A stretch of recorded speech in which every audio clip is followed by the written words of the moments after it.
Everything will be all right tonight. Hey everybody, well it's Ed with another episode of Call Me Mr. Broadstreet. Of course this is Off the Beatle Path. Now with Off the Beatle Path I'm usually going into things that are in my collection, whether it's other music or movies. With all that said, I'll always strive to make some sort of Beatles connection, whether directly or indirectly. In the case of this particular review, pretty much directly, which I can get to in a moment. But of course what I'm going over, as you saw in the intro, is the 1984 David Bowie album, Tonight. Now, with the album itself, it was released on September 24th of 1984, both in the US and the UK. In the UK, the album made it to number 1, and in the US, the album charted at number 11. It does contain the top 10 single Blue Jean, which is one of my favorite David Bowie songs of all time. That one charted at number 6 in the UK and number 8 in the US. So I'll go ahead and get to that in a moment. But of course with the Beatles connection, well, kind of several really with David Bowie. I mean, he knew John Lennon pretty well throughout the mid to late 70s. They would often hang out. While John was certainly away from the public eye. He was still doing a lot, but he was just away from the public eye. Ringo got to go backstage at, I think, one of David Bowie's performances for, I guess, the retirement of Ziggy Stardust, if I get that correct. I don't know. I know one person at least out there. You're watching. You know who you are. You're the Bowie expert. I'm definitely not. So you could feel free to correct me in the comments there. And certainly, he's known all of the Beatles. The year after this album, Live Aid 1985, when Paul's microphone went out during Paul's performance of Let It Be, near the closing of the London portion of the Live Aid London and Philadelphia concerts on July 13th of 1985, Paul's microphone goes out. Who helps him to, sing the chorus? But of course, Pete Townsend, Bob Geldof, Alison Moyet, and yes, David Bowie. There's also a picture of them kind of backstage earlier, sort of just talking and hanging out prior to the concert itself. But getting to the album. So Tonight, this was just recorded in 1984. It was the follow-up to Let's Dance in 1983, which was certainly a smash album. Very much a commercial pop album, and definitely nothing wrong with that. That's also a great album, one I really enjoy. What I've often done with the albums is sometimes I'll kind of mix the two and create kind of a fan-made album that I think is the perfect album, because there's at least one or two tracks on the Let's Dance album from 1983 that I'm not as fond of as some of the more single tracks that end up being the major hits off the album. But with this one, we start off with Loving the Alien. This is about, maybe about a 7-minute song. Very much mysterious, very much, very deep lyrics. Loving the Alien, kind of really going over the conflict at the time, and is really still timely, unfortunately, between, the Muslims and Christians, the Crusades, kind of going on about, somehow if your prayers are hooked upon the sky, you could just pray and the heathen lie will disappear. Basically kind of the differences the perceived differences that we see with other people, other cultures. Really probably shouldn't be there, to be quite honest, but some very deep lyrics. I know there's a single version out there that's probably about like 5 minutes something, or 4 minutes and something, and some change out there that was released as a single.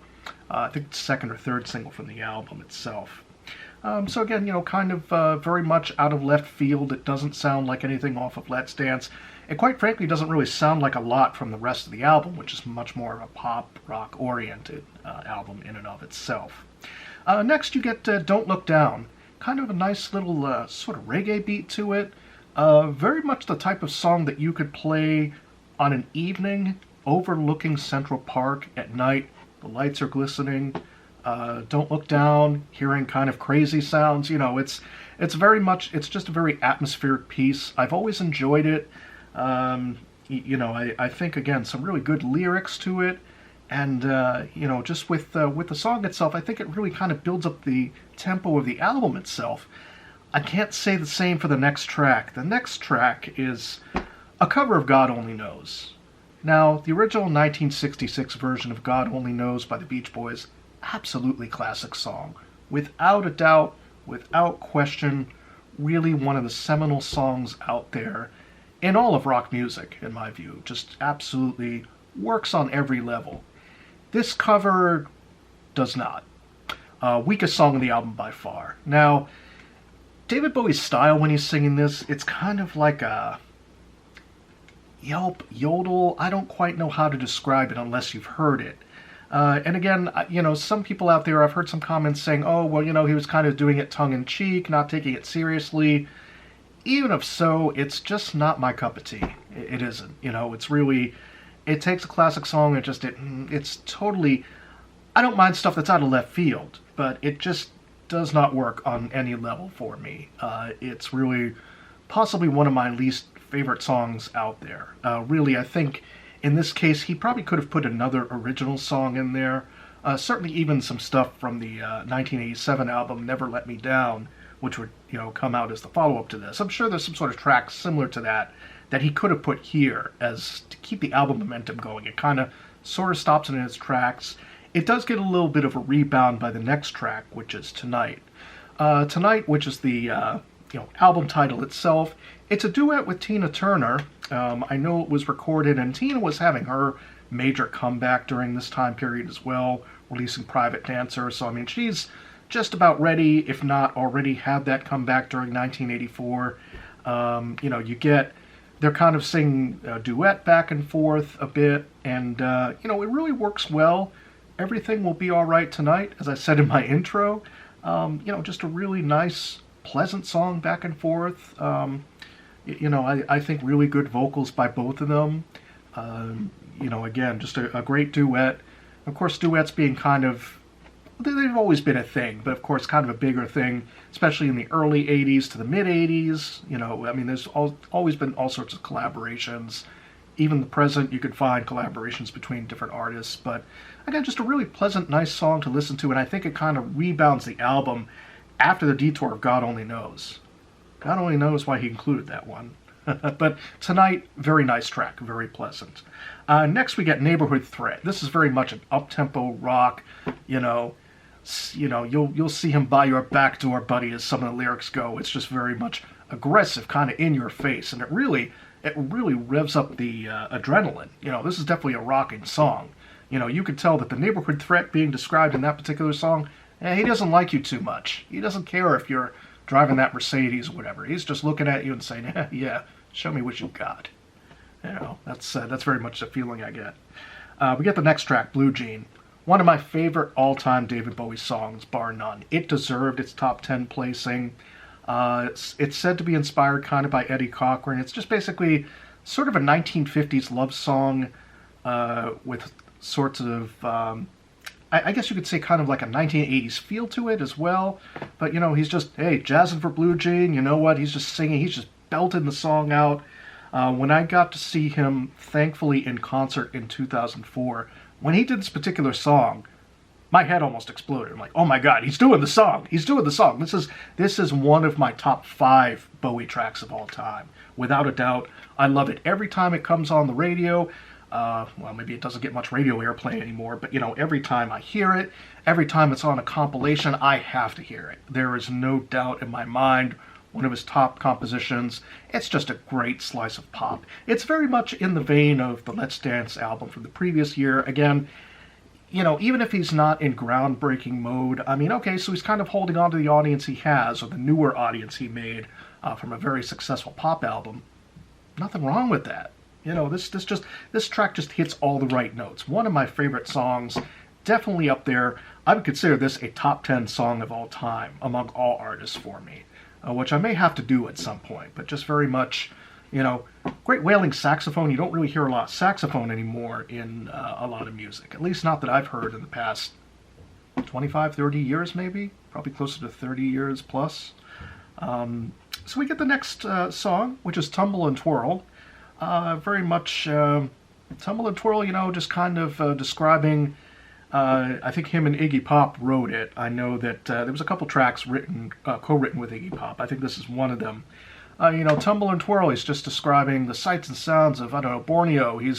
They're hanging out in a general's house somewhere where he's got 9 daughters. It's very much It's a very atmospheric track. It's almost a very Latin-inspired track. I guess that would be the word to use. Kind of a very swirling, South American kind of track, kind of feel that I always get whenever I'm listening to it. It's certainly really kind of a cool song, just kind of a cool atmospheric song. And again, nothing wrong with that. You know what? It keeps the album going. It keeps it moving. And I think this album does get unfairly maligned, in my view. So again, just a very nice song, good track. I keep forgetting. I know that's a 1950s cover song. I'll be honest, I should have looked up who wrote it. I didn't for this review. It's nice. I mean, I keep forgetting. I'm not in love anymore. It's very much... Okay, so it's very much a 1950s cover song. He's done the second cover song on here. Again, he's probably filling material. It's definitely stronger than God Only Knows. So, I mean, it's just kind of a nice poppy track. Again, 1950s cover song. If anybody out there knows who wrote the song, leave it in the comments. I probably should have done my homework on this one, but you know what? Sometimes it happens. Sometimes you just gotta rock and roll and let it go. I keep forgetting. Okay, pleasant song. Final song, Dancing with the Big Boys. Definitely very much an 80s booming in-your sound. Conclusion to the record. Again, co-written with Iggy Pop.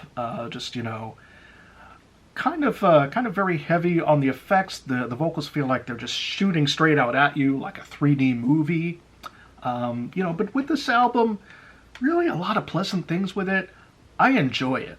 I'm going to be honest. It's good. It's a good to great album. I give it a very solid B+. I know there's probably other Bowie stuff out there that other folks have listened to that they would disagree with this assessment. But you know what? It's a really good album. I have enjoyed it over many years.